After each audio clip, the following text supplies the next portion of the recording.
Hari ini saya berkunjung ke Tirta Kelapa Art Space Gallery yang dijaga dan dikelola oleh Pak Budi Sulistyo. Tirta kelapa itu diambil dari kata tirta dan kelapa. Air kelapa itu orang masyarakat kita mengatakan bahwa itu degan. Degan, gitu loh. Ya, tapi dengan logo Cokro Mandilingan. Tujuan dari Tirta Kelapa ini menangkap apa yang disabdakan oleh Paus Fransiskus.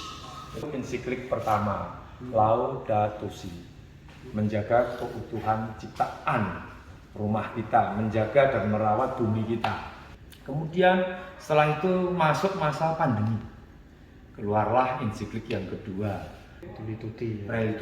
Ya, itu adalah dalam bentuk persaudaraan dan solidaritas kerjasama global.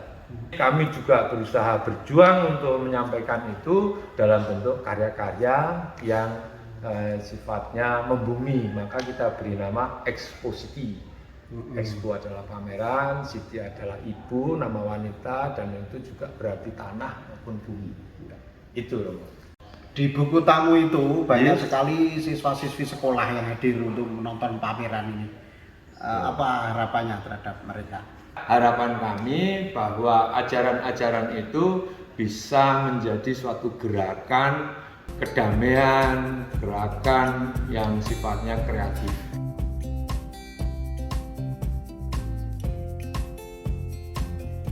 Ini karya Mbak Niken Larasati. Mbak Niken itu memiliki satu ketersentuhan hatinya terhadap seorang anak kecil usia sekitar 11 tahun, buta. Pada waktu itu anak itu bertanya, ayam itu apa? Bentuknya seperti apa? Nah, sementara dari hal tersebut membangkitkan Mbak Niken untuk menciptakan karya-karya tersebut, bahwa anak-anak tunanetra pun juga berhak mengetahui sebuah lukisan atau bentuk. Oh, lukisan orang tuaku, ibuku seperti apa? Kalau digambarkan mereka dengan tangan yang biasanya orang tunanetra itu tangannya sensitif. Ya. Lalu ada penjelasan tentang huruf braille yang untuk menjawab keterangan dari gambar tersebut. Itu. Nah, harapannya eksperimen dari Mbak Niken Larasati ini bisa ditangkap oleh pengambil kebijakan, terutama bagi mereka yang difabel dan terpinggir itu bisa menikmati seperti kalayaknya saudara-saudara yang normal.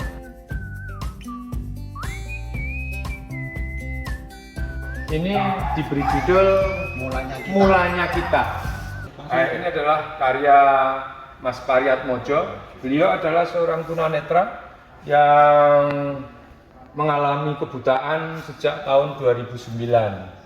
Karya-karya beliau itu lahir dari proses meditasi.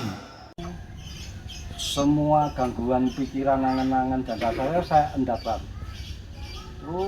Saya endapkan sampai semuanya itu hilang. Nah, ketika pada fase hilang itu, saya masuk pada tahapan berikutnya, yaitu hening.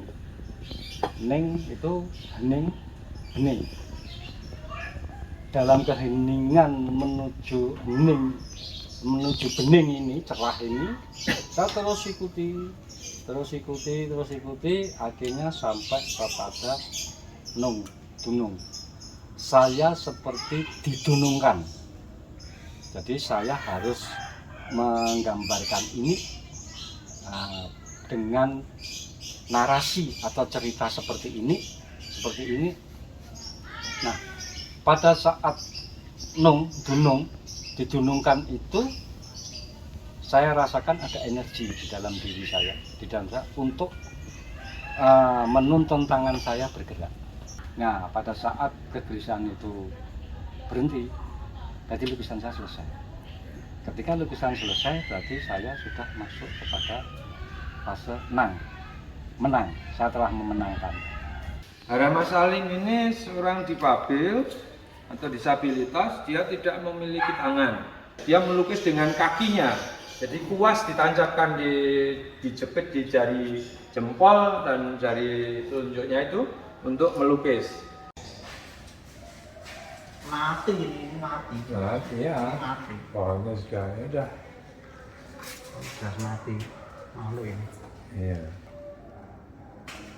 Ngenes ya, mengenaskan. Ini mengenaskan. Iya. Ketika pandemi, para seniman tetap berkarya, tetap berkreasi, tidak patah arang. Sebaliknya dari dirinya berkobar semangat untuk mewujudkan imajinasinya dan cita-citanya. Dan kalau kita lihat tadi ada keberpihakan yang sangat jelas dari Tirta Kelapa Art Space sekaligus para seniman yang berkiprah di sini, yaitu satu, mereka berpihak pada yang kecil, yang lemah, miskin, tersingkir, difabel.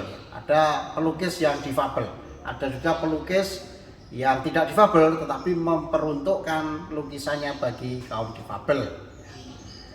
Yang kedua, keberpihakan pada bumi dan kehidupan, mau mengejawantahkan semangat Laudato Si dan Tutti Fratelli. Sejumlah karya dibuat oleh para seniman otodidak, berarti bahwa semangat belajar itu penting dan pembelajaran terus-menerus merupakan kewajiban hakiki dari setiap orang. Terima kasih Pak Budi, berkah dalam.